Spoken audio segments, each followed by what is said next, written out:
Then, to my understanding, people who finish their bachelor's degree are normally told to like schedule windows, schedule doors, do minor work like that. Is that true? It can be true depending where you work. Do you think there's a risk, let's say you work for a large firm, that you might lose your creativity?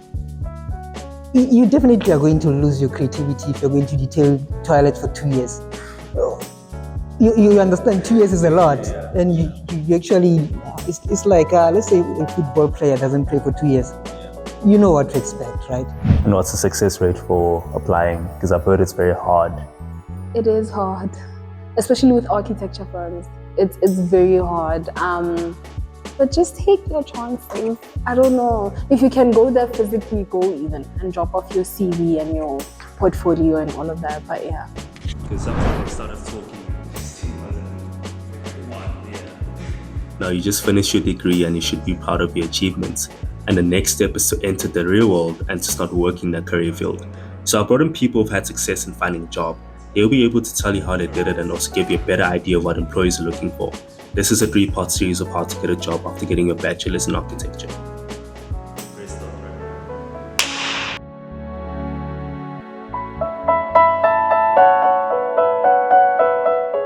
Okay. So what's the difference between studying and working in a profession? I mean, the most obvious one is that you are getting paid to do the work, bro. As a student, it's difficult, I won't lie. I think there isn't as much difference. But the major thing is that there's never a point in time where you literally just working on a project by yourself. But also you work on projects. I mean, like you getting experience. Like there's a lot of experience that you get. With being a student, it's like most of the time, like with being a student, when I compare it to work, you're almost like the entire, what do you call it? The entire staff working on one project. But there with work, it's like you get, delegated to do certain tasks. It's not like the entire design or project is entirely up to you in terms of like, the direction in which it can go. Let me just say that question is not a straightforward question to me, because I've worked before I came to architecture in the other degree, and also as a freelancer in the architectural field. And at some point I just decided, okay, let me rather go and study architecture and understand it. So I understand the right way of doing it, maybe the right approach of doing architecture. I can see there was a lot to learn in architecture, as much as I had prior knowledge, knowing how to submit drawings, getting the council drawings approved and all those things. But I can say with that, I got to learn a lot in being with architecture vets, and yeah. But then graduating and going to work, there was no difference because I knew already what to expect. And you're already in the field. Yes. And it's with that I didn't intern. I didn't do the interning like how students would just finish and go be interns in those companies. Like upon being interviewed by that company, I made them aware of my background. So it's with that they actually decided to hire me as a technologist. And they were sort of trying it out. And I can say it worked in their favor in so many ways, because I was able to deliver to their certification. The pressure is still there, but varsity was definitely a bit worse. Studying, you're forced to do a project in like 2 months. Where else? In the working world, a project can take up to a year. So you have a bit more time. I feel like that's the major difference. Besides that, in the working world, you're a bit on your own. You don't have crits, you don't have, but you do have seniors that are gonna like guide you and whatnot. So yeah, that's the major difference for me. But there isn't like any sort of pressure when it comes to like making mistakes or... There is pressure. You're kind of trying to prove yourself because, you're still new to the industry. You're trying to show them that I'm capable. Like, take a risk on me. I can do this. But there's pressure everywhere. There's pressure in school. There's pressure wherever, really. So, as much as you hate, those group works, which you hate, which I understand. But when you work, you literally working with a team of people. There's a lot of coordination between you and your thingy. So you just gotta be good at working with people, taking instructions. So if you don't enjoy group works, that's cool. You probably don't have a difficult time, I I guess. feel like most people had an issue with group work because some classmate wasn't like. I know they pulling don't know the weight. pulling up their weight. I I'm sure get it's you. different there. I mean, it's different there, obviously, because your job is on the line. If you're gonna be in meetings, HR meetings for you and whatnot, whatever, disciplinary kind of stuff. But it's just something that you have to get used to. Here at school it sucks. You have to if someone slacks, sometimes when the lectures can't intervene, I mean, you just have to. It is what it is. It is what it is, bro. It is what it is. Because even eventually, let's say maybe you're not even working for a firm, you're working for your company, you're still going to collaborate with other professions. If they're slacking, there's still going to be someone. You find a way around it. It's something that you're going to deal with throughout, I guess. When it comes to like aiming for promotions or getting someone in your career, you really need to try to push yourself and prove yourself to people. Yeah, I mean, I feel like my experience is a bit different because my growth has been, I mean, my work also plays a role, but it's about who you know as well. Connections. Yeah, but I wouldn't say I'm connected, but I network. I go to these functions. And don't just stick to architecture. They mingle with people in the build industry as a whole, so engineering events and whatnot. That has helped me a lot. So yeah, your work does play a role, but it's about networking also. Yeah. So how long have you worked and where have you worked? I've worked at Toyota for a year, and then after that I came straight into for postgrad. Then throughout my postgrad, I've been going in and out, like just doing back works here and there. Yeah. I worked with Citra and I worked with them, I think about 4 months to 5 months. They're in Cape Town. So like how I got to know about them, I have this friend, I don't know if I'm allowed to name drop. Her name is Azande. So like she saw the post on LinkedIn and she reached out to say, okay, Nakedi, there's these people, do check them out. They align with what you believe in. And so with them, it wasn't as challenging because they were good people. I don't know how they get to hire their people, but it's like they hire people who have the same mindset, who has Ubuntu. Those are not the hardest people to work with. It's not like you have to always be careful around them or to say they are the easiest people to work with. In a way, like Citra is this company that approach the architecture completely differently. They don't use your traditional bricks, your concrete. They use their own things. Not gonna say a lot.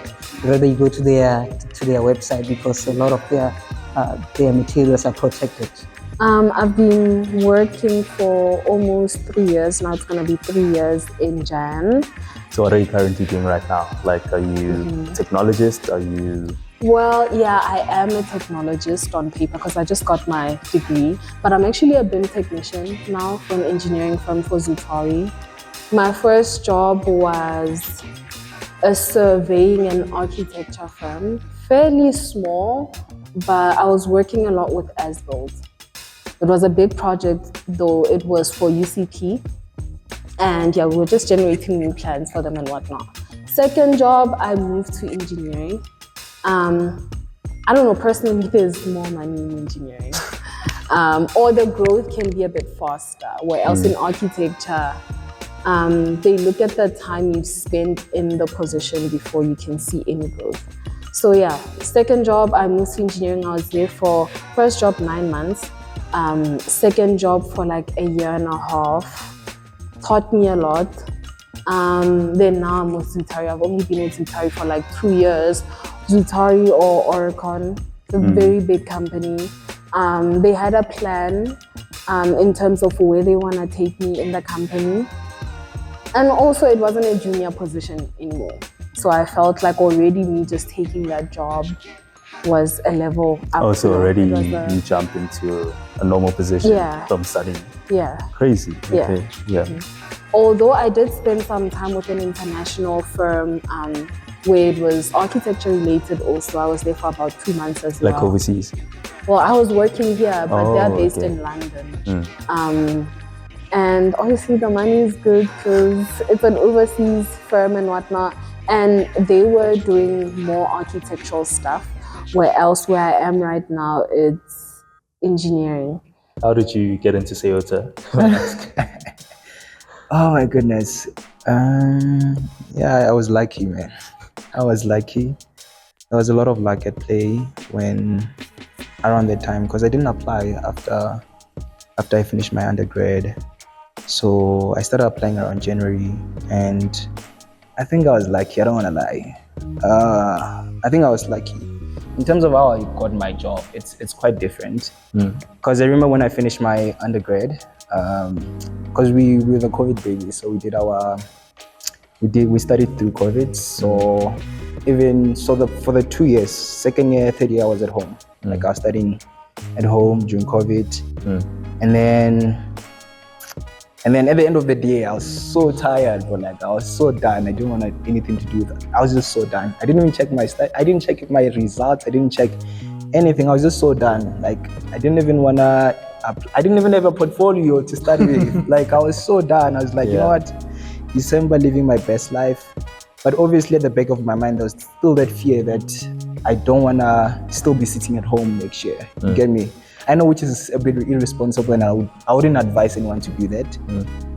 And then I waited for January to come, and then January came through, and then immediately from January, I started, working on my portfolio. Like every day, I would wake up, day in, day out, working on my portfolio, right? And I was always searching on internet, whoever's looking for a job on LinkedIn, Indeed, whatever, those websites. I was literally every day looking, applying, every opportunity I see, I apply.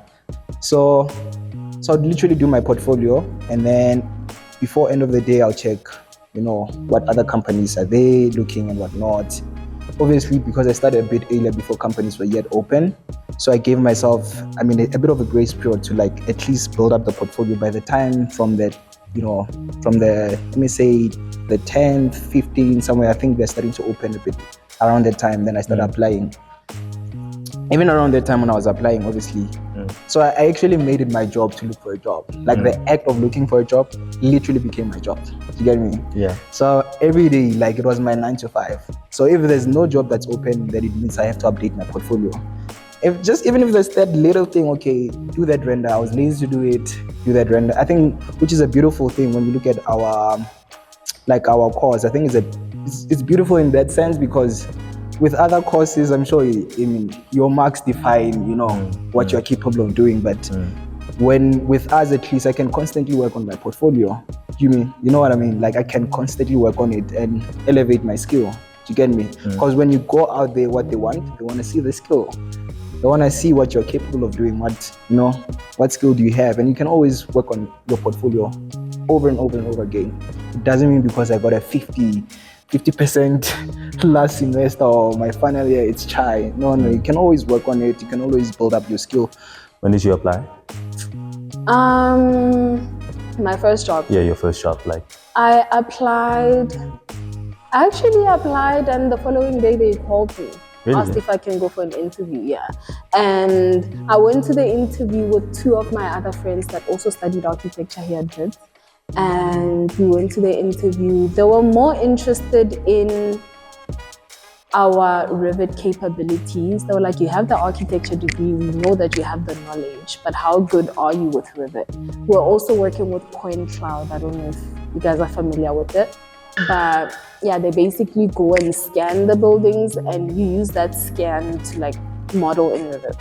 So they wanted to see if we can do that. Then we went, did the interview. They gave us a bit of an exercise, and yeah, that day they told us they called us saying we got the job. So I was fortunate because I was with people I already knew, and I had to learn on the job. But what, Revit or Point Cloud? See, Revit, they give us the basics here, right? Because I don't know if you guys are still being trained by Moderna.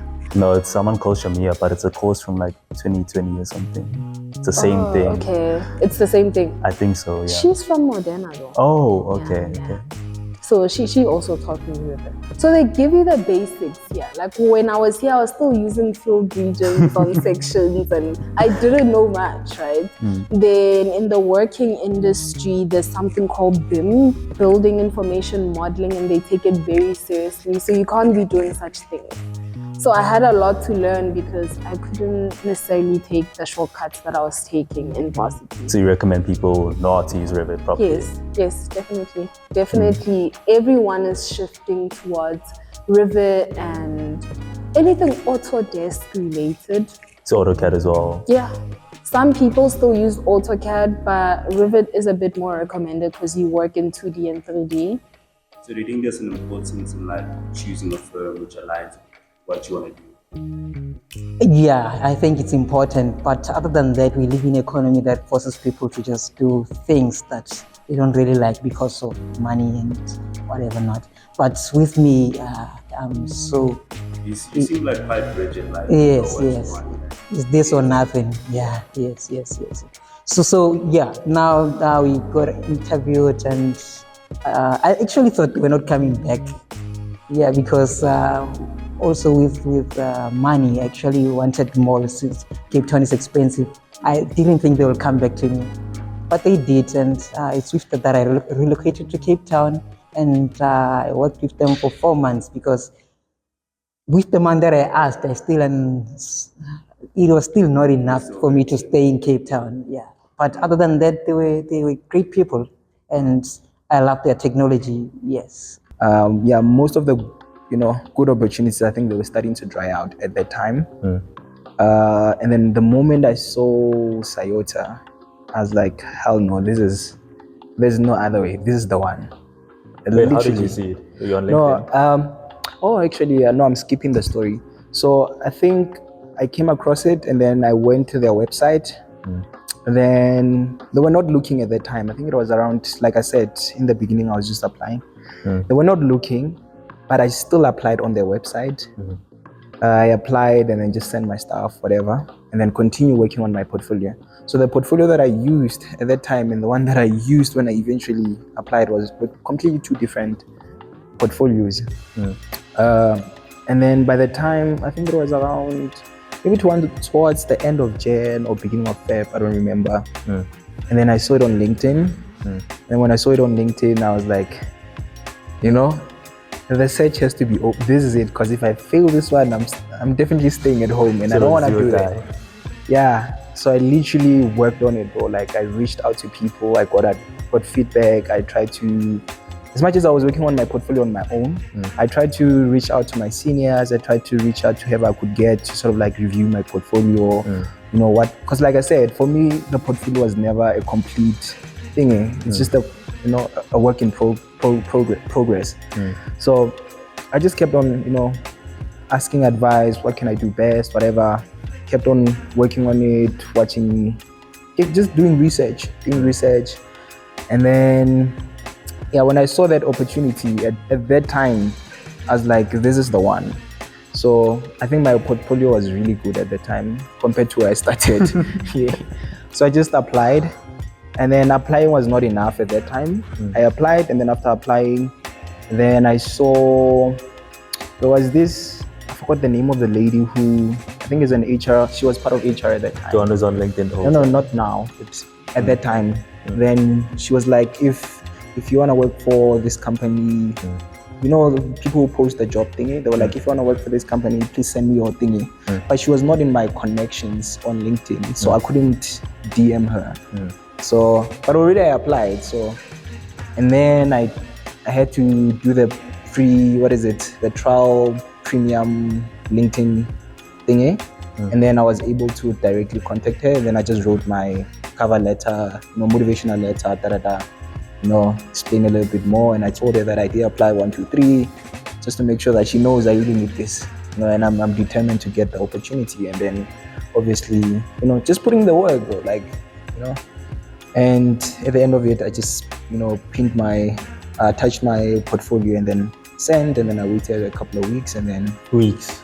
I don't remember. Actually, I don't want to lie. I don't remember the timeline. I think it was a couple of weeks because already it was February, and then I did the interview around February. 1st of March, I started working. Oh, lovely. Okay.